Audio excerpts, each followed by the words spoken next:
Welcome back, everyone. Today, I'll be talking about my favorite artist that I discovered in 2025, Kamome Shirahama, from the author of Witch Hat Atelier. Ever since I discovered her work, I've been reading her books for a while now, and seriously, I can't put them down. I also recently discovered that she has an art book, and yeah, you bet that I grabbed that right away once I discovered that it was available at my local bookstore. The cover for her art book is so amazing, I couldn't bear to put it on my shelf. Instead, it has a spot on my wall, along with good old Aki Bright here. You know, the way she wrote and drew her books, it not only shaped the way I think about manga, but also influenced the way I drew in general. In a big way too. And I've been obsessing about her work on my Discord server on an obnoxious level. Hey, have you seen Witch Hat Atelier? Yes. Oh my god. And finally, I'm talking about her work. I'm so excited to share this with you. Just like all of the studies, we're going to put on our detective hats and dissect what makes her art so good. As always, I've broken them down into these three elements, and yeah, let's not waste any time. Let's get into number one, the use of creative space. I think it would be better for me to show you what I mean first. Here are a few panels I would like you to look at. So what do you think the artist is doing here? He's blending elements of her subject together with the context of her scene, and then combining it with an element. For example, we see Esthesis, a member of the Knights Morales in her story, who is holding a staff, and we clearly see a flag that's attached to it. But in the next panel, the flag on his staff suddenly turns into an illustration. Not literally, but there's a panel right where the flag should be that mimics the shape of the flag, and it's positioned in a way that it looks like it's connected to his staff. Here is another example. Riche here is overlapping with her panel, but her hat is also shaped in a way where it looks like it's part of the mountains over here. How brilliant is that?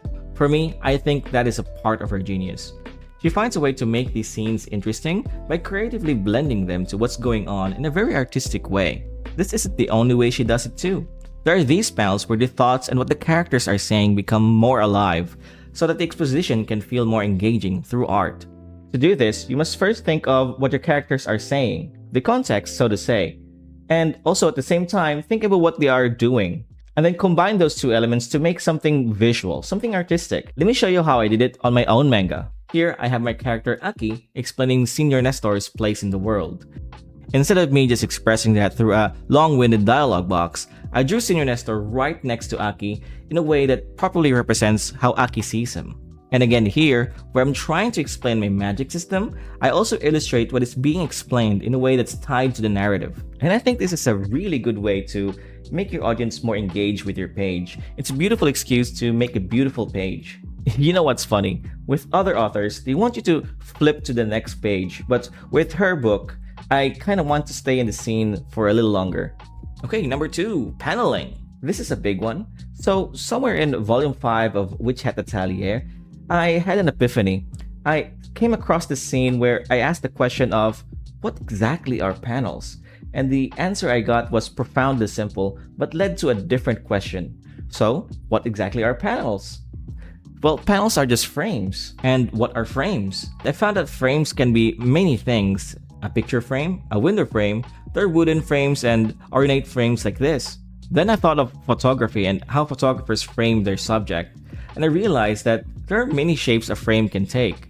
Judging by the way she frames her panels and her scenes, I believe this is how she thinks too.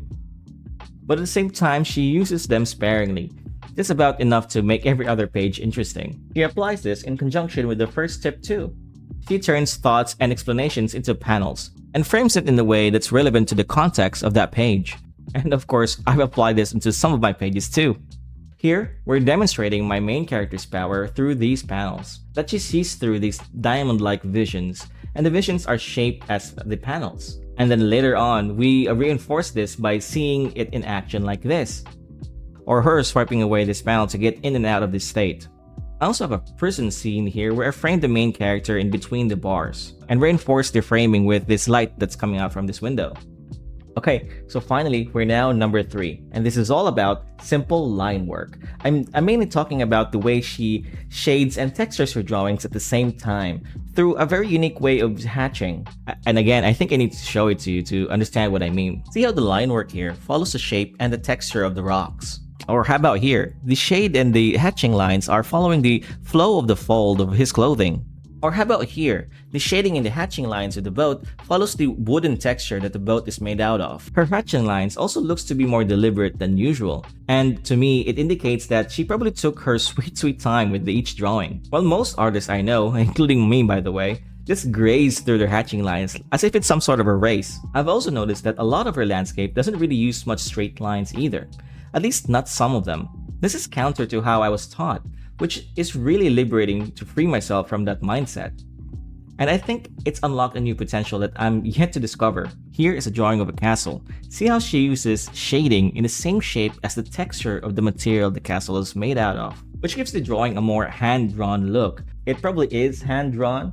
Unfortunately, there's very little to go by with her process, so I'm just going by my observation here. Like I said, she shades and textures her drawings at the same time. By drawing the hatching lines in the same shape as her texture, she creates this effect where the shadows act as the textures of the material. Here are some examples as to how I applied that technique with my own drawings. She also does this beautiful ornate frames with her panels, which ties this to the previous trick too. They're not just squares on a page in some cases.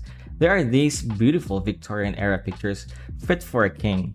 All of this works in conjunction with each other to create amazing pages in her series. Okay, hopefully that was very informative for you. But now that we have that information, it's time for us to create our own page from everything that we've learned so far. Remember to slow down your pace. No need to rush. And I'm going to add some of that ornate framing tricks to some of the most prominent and important panels too. Shade in a way that follows the shape of the texture. And remember, use creative spacing between the story and the flow of the page.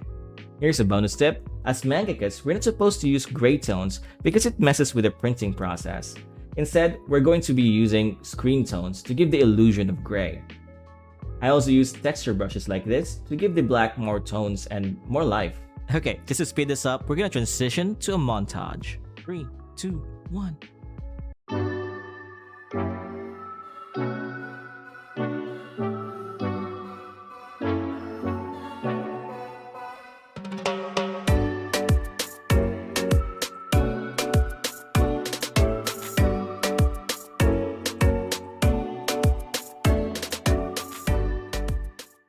And voila, there you go, there's the drawing. What do you think? Did I fail or did I achieve all of the elements that I mentioned in this video? Like I said, she changed the way I think about drawing manga forever. I would encourage every one of you to pick a manga, not just her book, but get a physical copy of a manga and don't just read it online. There's something really ineffable about actually picking up a physical copy that I can't explain. So I would just leave it to you to experience for yourself. Anyways, thank you very much for watching my videos and you guys have a nice day. Bye-bye you!